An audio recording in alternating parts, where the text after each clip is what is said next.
Are you ready? Are you sitting down?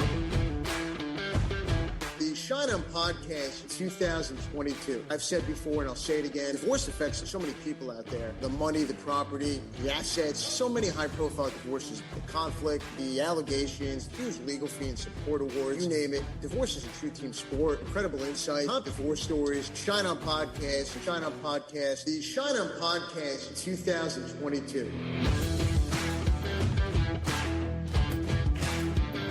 It's episode 50 of the Schein On podcast. I'm Evan Schein. We are back in wow. Episode 50. What an absolutely incredible ride, incredible run. This has been a journey that started in November 2020 with the first show airing on November 24th, 2020 in the throes of the pandemic when life was uncertain, when life was unpredictable and the future unknown. For each and every one of us personally and professionally, we didn't know what the next day would bring us. But here on the Schein On podcast, we tackled it all.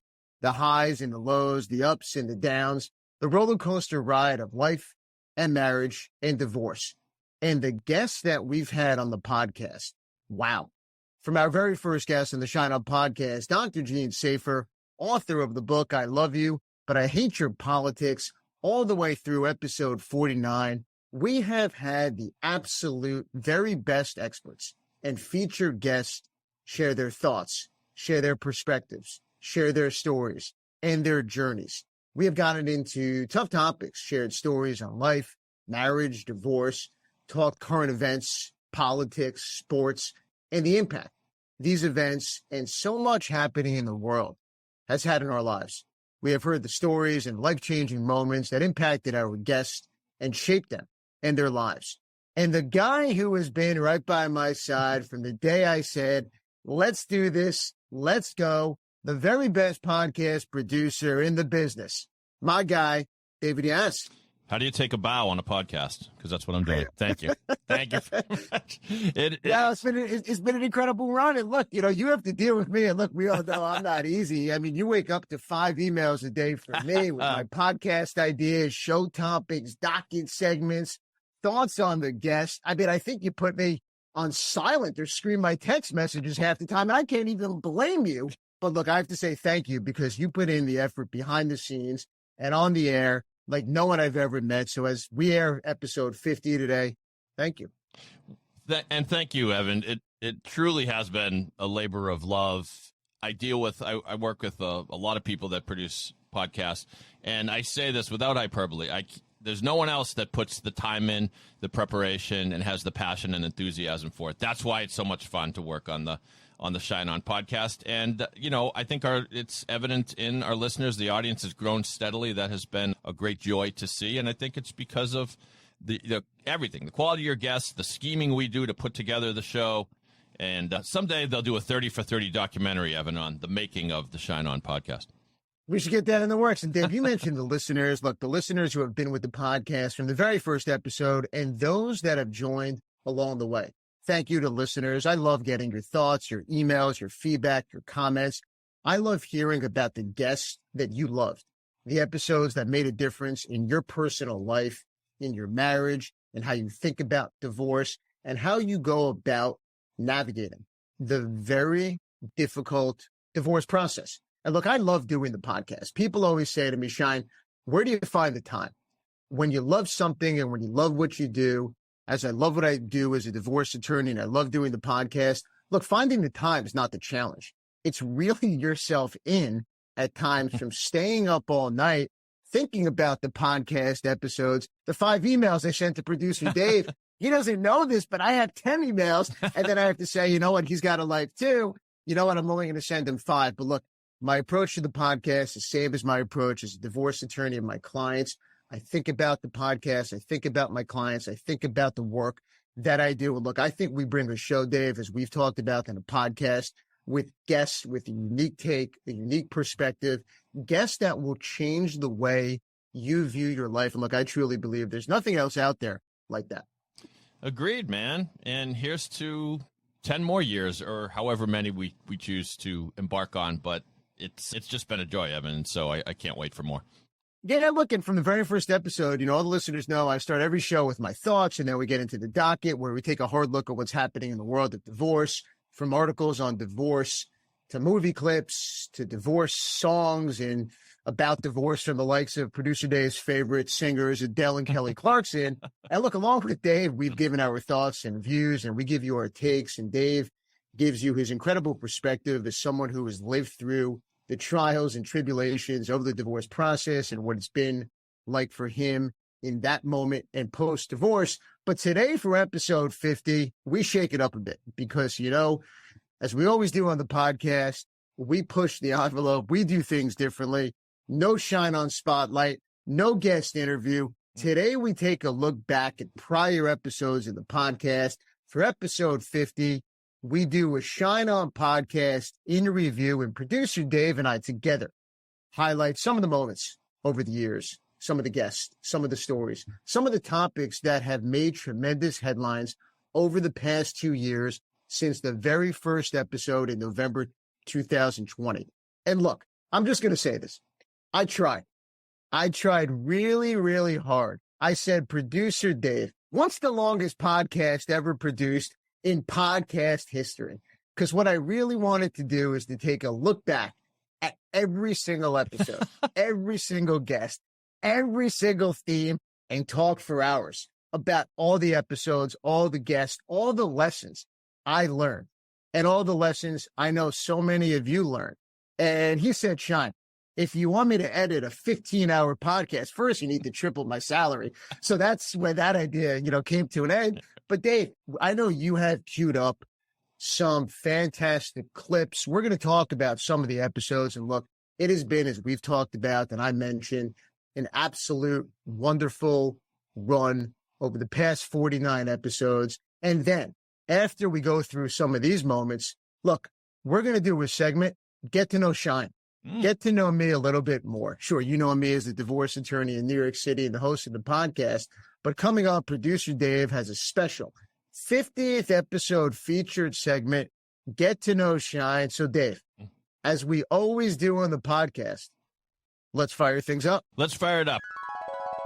We look back on the journey that has been the Schein On podcast. And you already mentioned the first guest, Dr. Jean Safer, author of I Love You, But I Hate Your Politics. Let's take a very quick listen back at what she had to say. Since the election, I'm getting about 10 desperate emails a day from people saying, what do I do? My mother said she'll never talk to me again. I'm never going to talk to my father again. Our relationship is breaking up.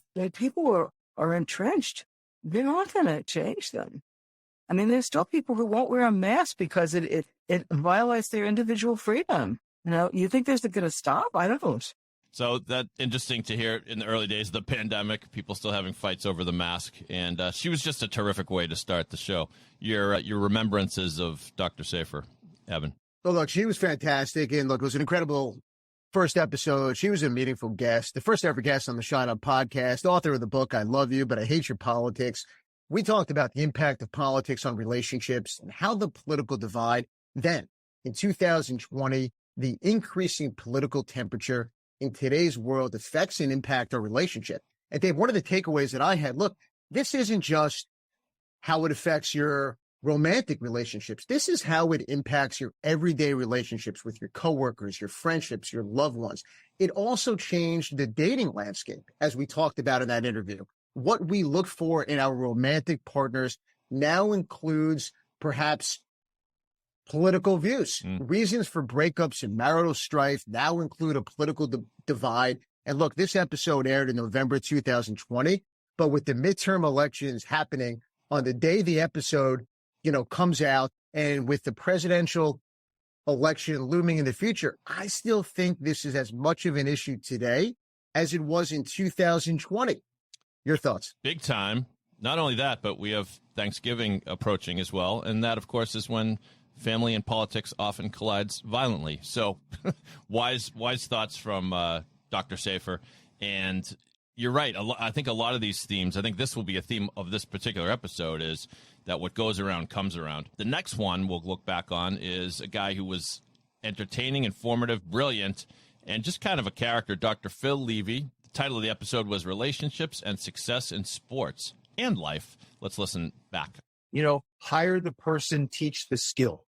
And I think the great coaches and great leaders, that's what they see at Duncan, not just because he had great skills, but because of the person he was, because of the fact that when Pop criticized him very early on, publicly no less, that he was able to take it and he used it as a motivator. It inspired him, So just a little clip there. He's, of course, talking about Tim Duncan and Greg Popovich, but it was fun because, by the way, what a New York accent on that guy. Just lovable as heck. But so he was able to get into psychology, motivating, coaching, sports, and that was a fun episode. We should have him back sometime. But your thoughts, Evan? We should have Dr. Phil back. It was a great episode. And look, where else can he talk sports and how it impacts our life, the relationships? We talk about, what makes relationships work in all areas of life, the coach, the quarterback, what makes the concept of the team really work. And we talk about the great dynasties in sports, the New England Patriots, the Chicago Bulls, the head coach to the star player. And I think what stands out to me, and Dr. Phil talks about it, is you can think about sports as a metaphor for life. And the other thing that is fascinating is Dr. Phil wrote a book with his wife. And we talk about in that episode what that experience was like for him and how both of them, by putting in the work and writing the book together, were able to develop an incredible appreciation for one another.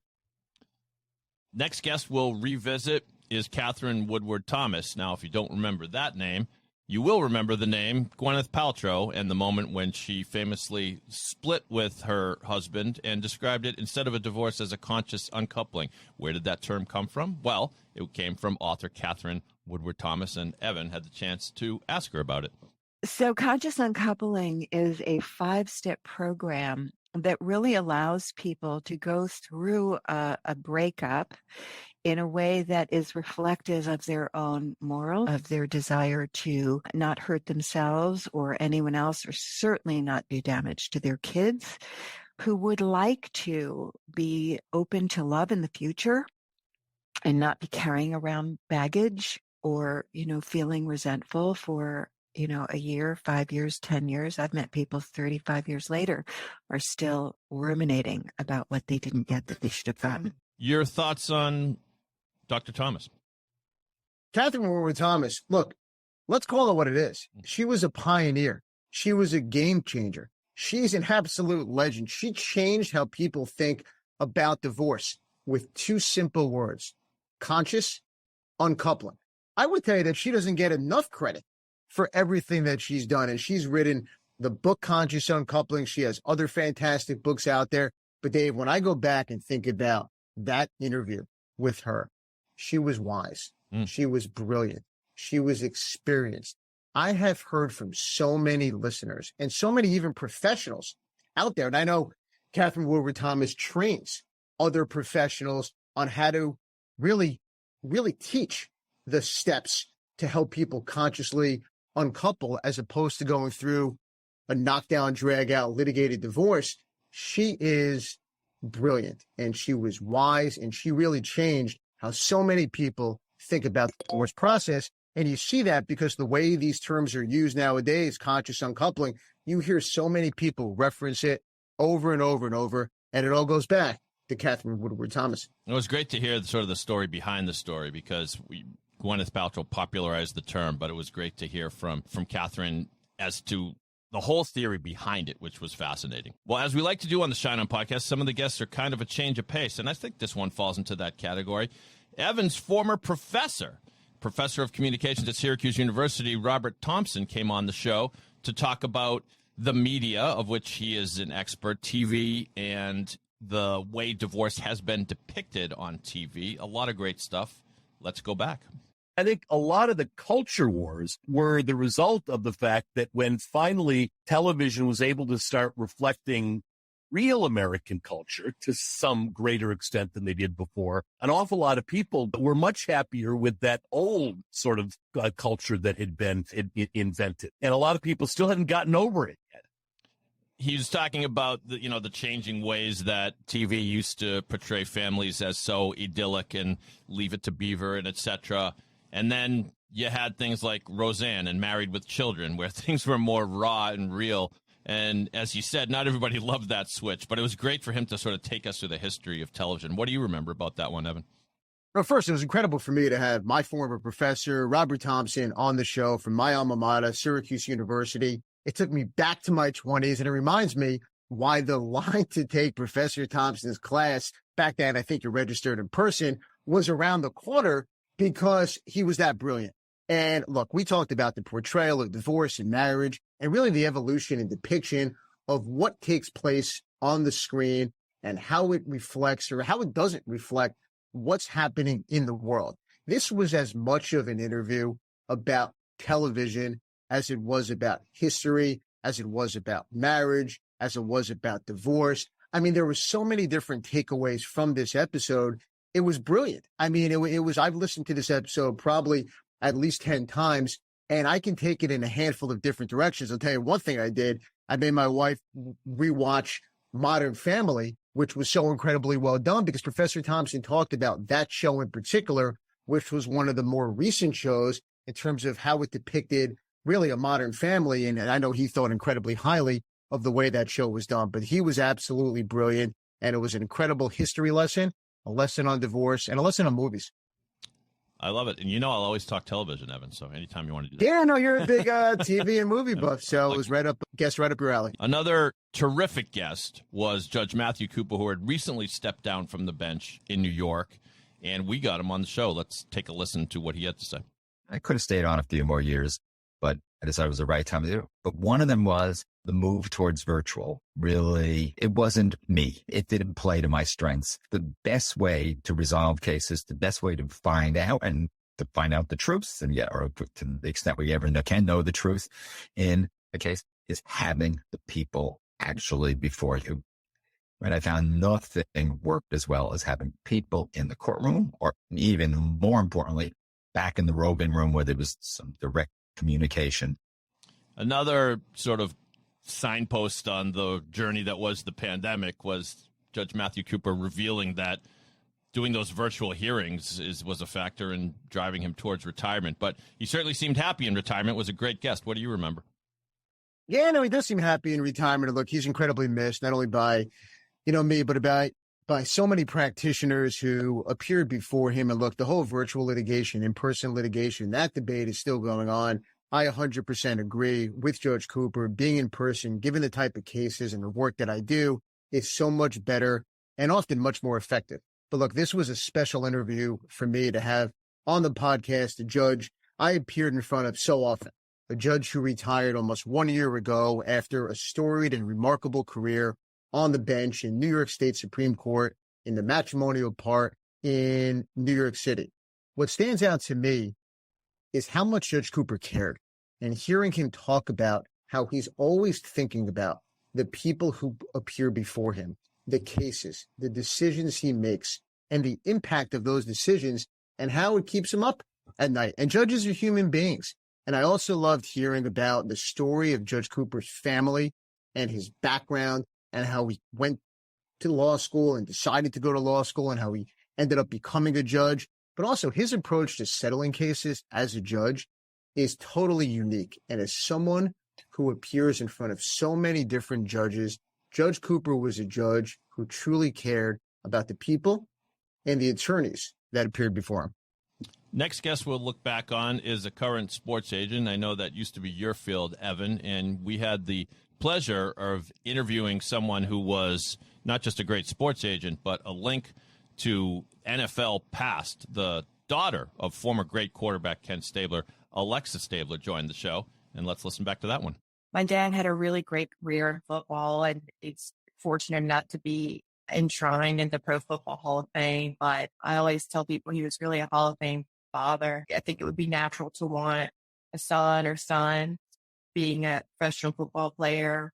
The topic of being a woman and maybe the limitations involved in that was never even addressed. And I don't know if that was intentional or not, but I think it helped set me on the path that I'm on today. Great interview, that one, Evan. What do you recall about it? No, Dave, she was a blast. Alexa Stabler was absolutely fantastic. And to use her words, her dad was a Hall of Fame dad. Look, we know Ken Stabler as being the star quarterback for, the Raiders. But when she says he's a Hall of Fame dad, and the takeaway from that interview for me was her relationship with him and the impact that he had not only on the field, but off the field, and how he made a difference in his daughter's life. It also goes to tradition and family and legacy and passing down values and really the relationships and the memories that live on. And Alexa Stabler talked about it. She is a young child and how those memories from her father, both professionally and his work ethic, and how he was always there as a father, even when he might not have lived up the street, or even when he was with his football family. And we spent a lot of time talking about the football family and his personal family, and sometimes the battle and the conflict that may exist with that, but how the lessons she learned from him stay with her, not only as she parents, but as she pursues her career as a sports agent.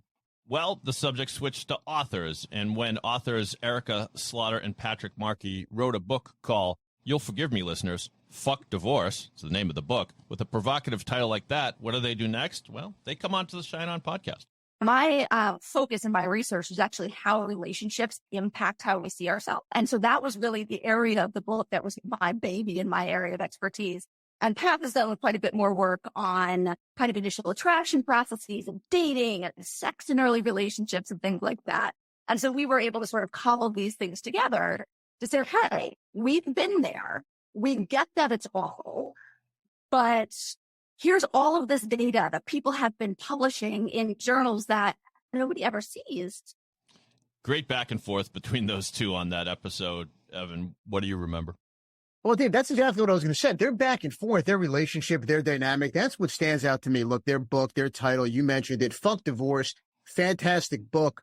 But you can see the relationship between Erica and Patrick during the interview. They're back and forth, listening to each of them talk about the differences in their past, the differences in their relationships, how they've blended their families, how they make time for themselves individually and together as a couple. Go back, listen to the interview. And I have to tell you, this episode was a blast. It was fun. And I remember laughing and us talking about it after, the interview. When we recorded it, you can see the dynamic and the relationship between them and why it works. And look, as we have the benefit of doing for so many of the guests that we have on the podcast, is after we record it, we'll talk about the guests and the episodes and, really go through and put together, the editing process and all the great stuff that you do behind the scenes. This stands out to me, having the duo of Erica Slaughter and Patrick Markey on together, talking about their book, Fuck Divorce.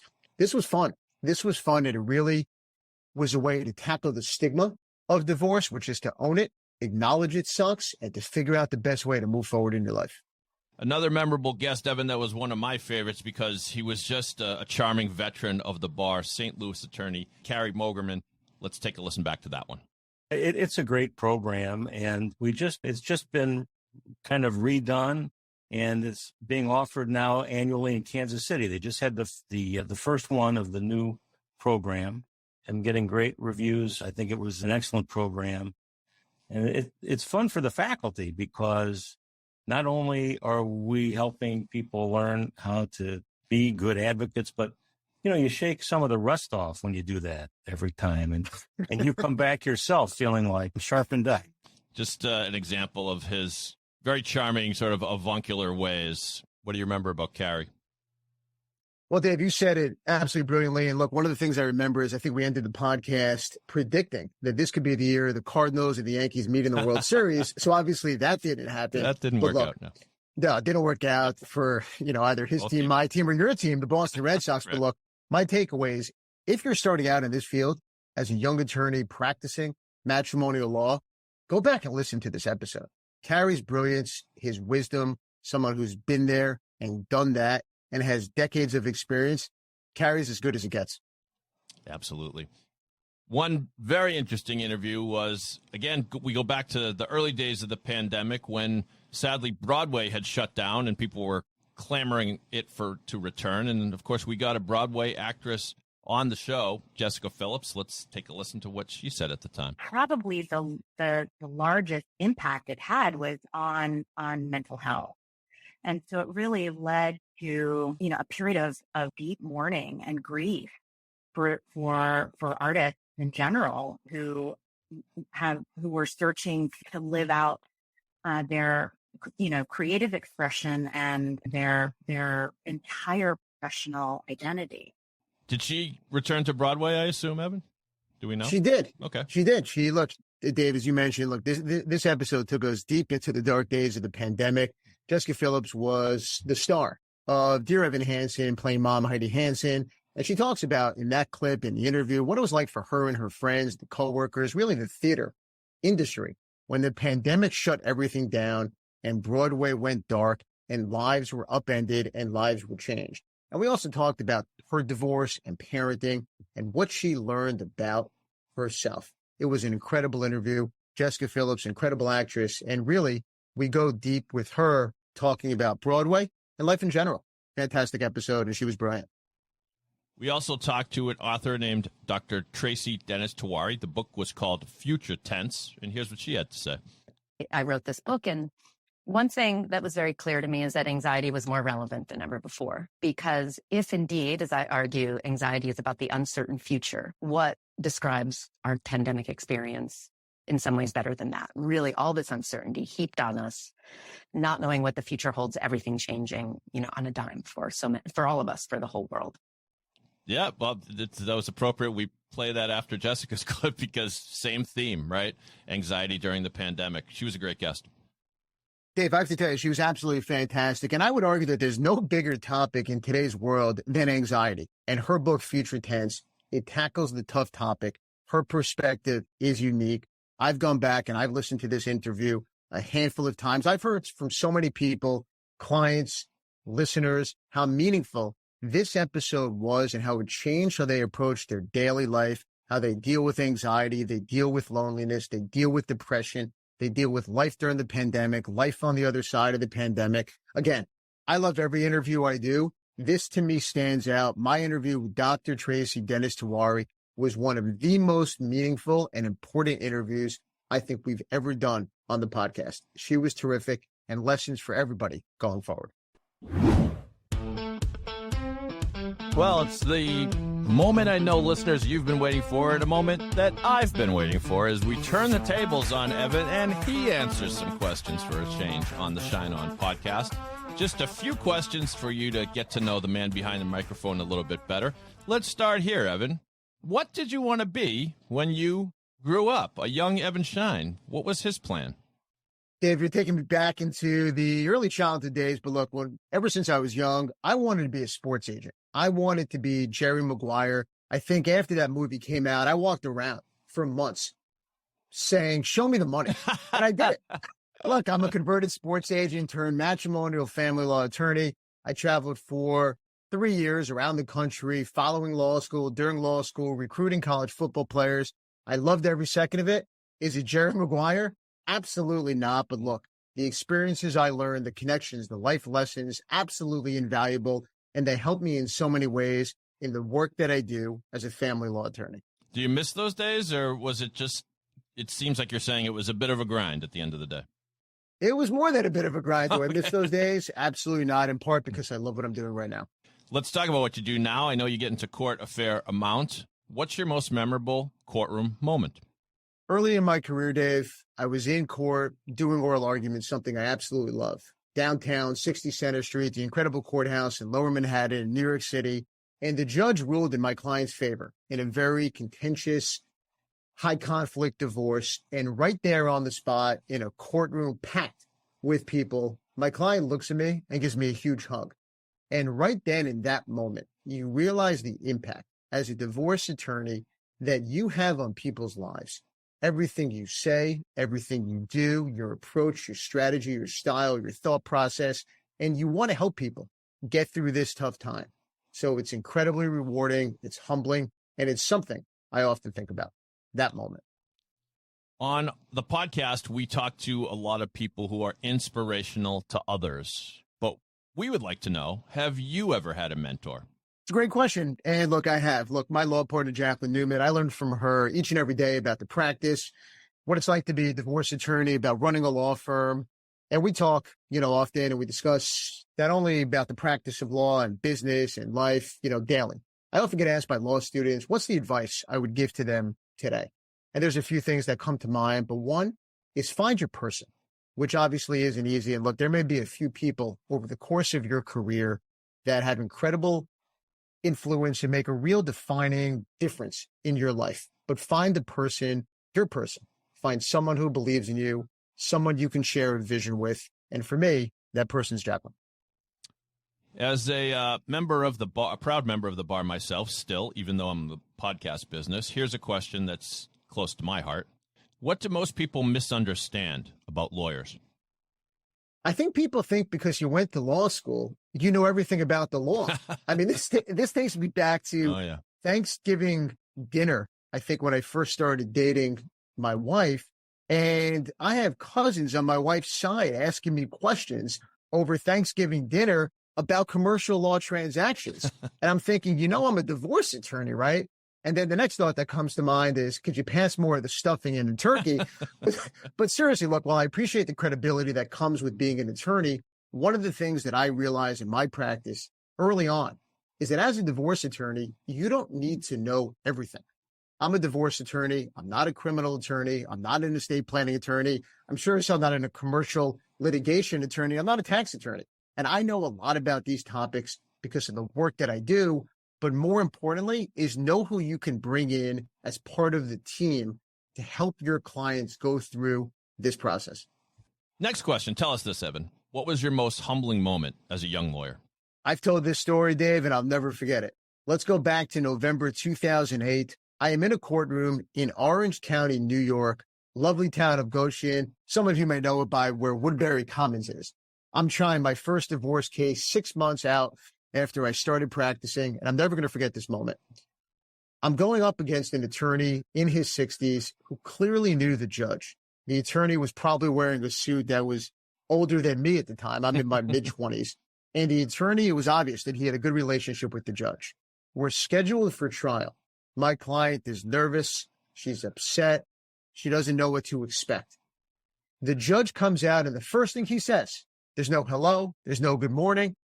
Or should I say the first thing the judge screams is at me in front of my client. And the judge says, Mr. Schein, if you can't settle this case and I can't pick up my grandkids today after school because you won't settle this case, I'm never going to forget this. I'm putting aside that we're on for trial, and Judge, you probably should not have agreed to pick up your grandkids at 2 p.m. when we're on for trial. That's another conversation. But he wrongly assumed it was my fault the case wasn't settling. And maybe it was because of my age. Maybe it was because of the relationship that he had with the other attorney, but it didn't matter because all I heard was him yelling at me so long in front of my client.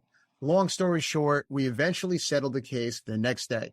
The judge did get to pick up his grandkids, but the meaningful part of it, the judge's law clerk calls me back into chambers and says, Mr. Schein, the judge wants to speak to you.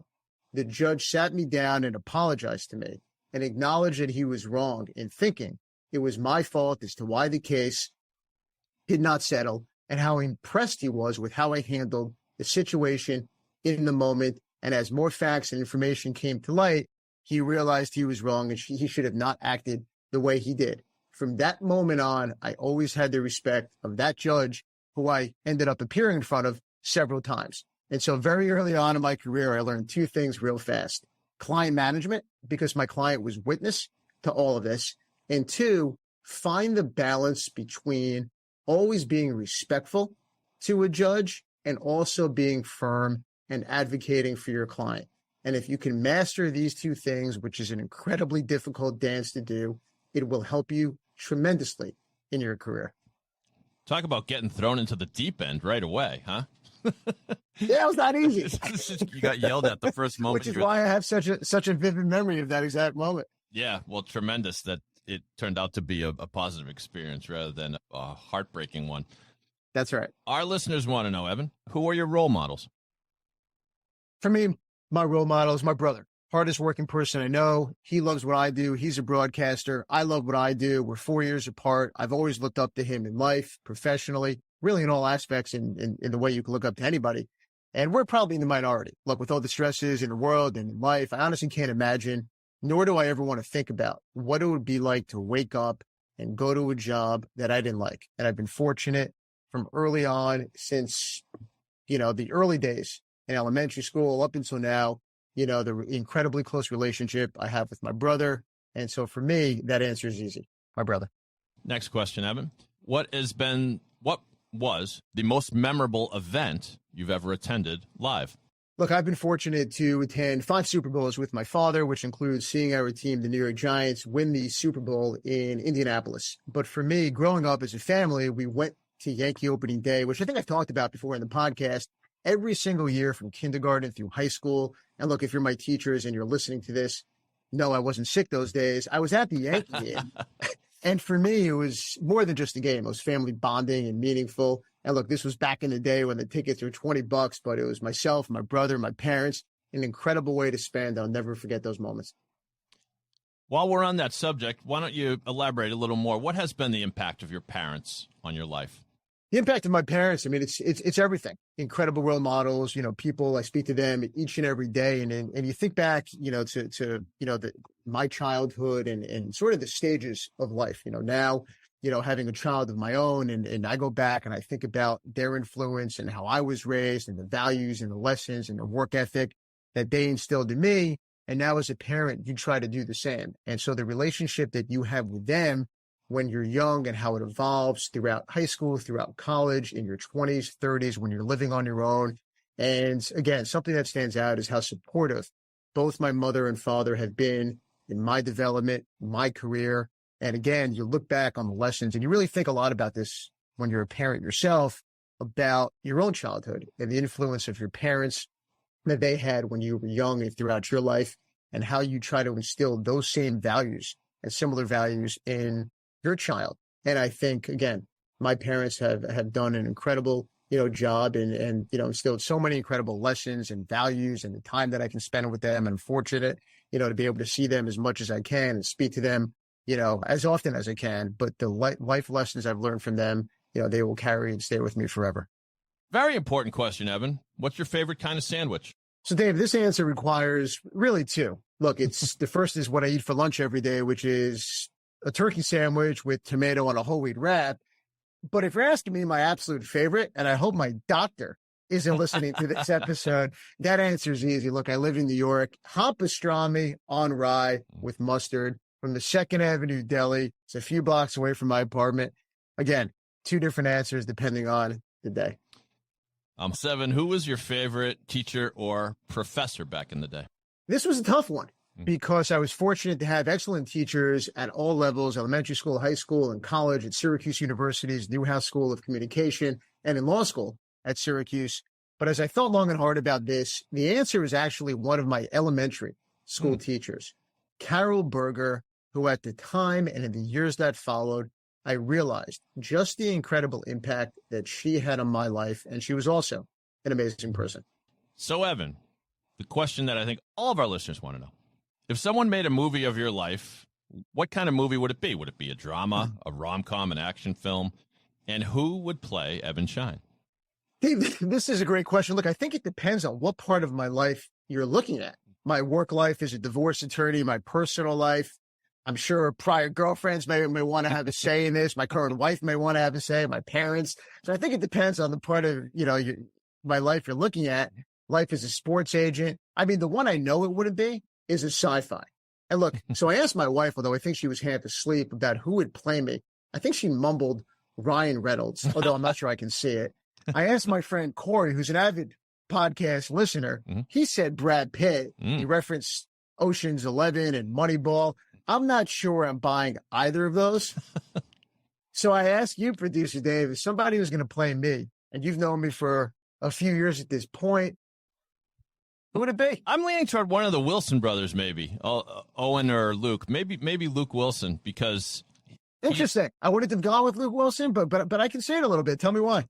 Well, because he not only is he, I mean, he's a handsome man, but more than that, there's just a lot of sort of character in his face, and he has this kind of compelling personality where you just kind of want to hear the next thing he has to say. If not him, perhaps Edward Norton, he's got that kind of charm and intensity that Evan Schein brings to every episode of the Schein On podcast. I'm going to reach out to them and see if they're available, Evan. Look, I can get behind enemies. Ryan Reynolds, Brad Pitt, Ed Norton, Luke Wilson. I mean, Dave, keep going. I mean, as long as they're, good looking, I mean, the list doesn't have to stop there. But Dave, I can tell you, this was an absolute blast. I thank you, Evan, for opening up. And I think this was a kick for me as well. And maybe someday we'll throw out some more questions for Evan, but we'll be busy getting back to Evan asking the questions on the podcast very shortly. What a show. Episode 50 of the Schein On podcast has been one hell of a ride, and bigger and better things are ahead of the podcast as we inch closer to season 3 of the Schein On podcast. Thank you to each and every podcast guest. Thank you to each and every listener of the podcast. Producer Dave of the Boston Podcast Network. Happy 50th episode. I'm looking forward to another 50 more.